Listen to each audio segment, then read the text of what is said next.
GCSE Warfare Through Time short revision clips. We're now on to the period 1700 to 1900.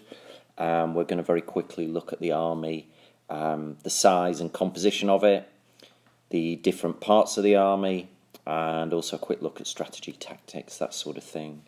All in all, in this period, between 1700 and 1850 in particularly, we see a lot of continuity in the way armies were run.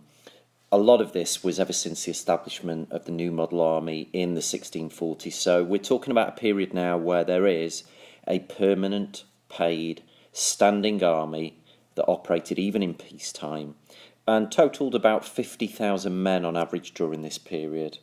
Until really you get to the period later in the 1850s, towards the end of the 19th century, after the Crimean War, where you do see the British Army grow in size, so you do see a bit of a change.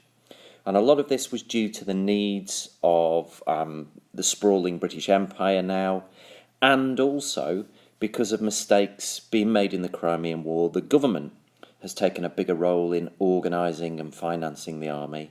So because of those things, the size of the army does start to increase towards the end of this period. So by 1899, you've got army size of about 250,000 men. Now, in terms of army composition, again, much continuity during this period.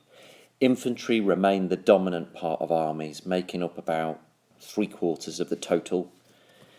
Tactically, you would still get infantry would still fight in lines and squares, although developments in weapons technology did lead to faster reload times and a slow gradual move from muskets to rifles to machine guns at the very end of this period.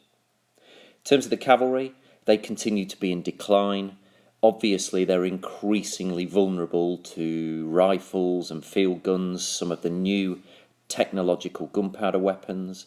This, of course, can be seen at the disaster that was the charge of the Light Brigade at Balaclava in 1854, showing that cavalry tactics were now of limited use on the battlefield. Of course, they could still be used for scouting because they're quite mobile. They're still very traditional to have a cavalry. And you're still looking by about 1850, the cavalry making up about 15% of the army. The artillery, still there, composing about 5% of the army. You've now got lighter field guns due to technology. They're pulled by horses. That they can be flexible and mobile in battle now, can these field guns. But again, overall, we're looking at army composition remaining the same during this period, much continuity in terms of cavalry, infantry, artillery. As far as strategy is concerned, still the best thing is limited warfare because wars are very expensive.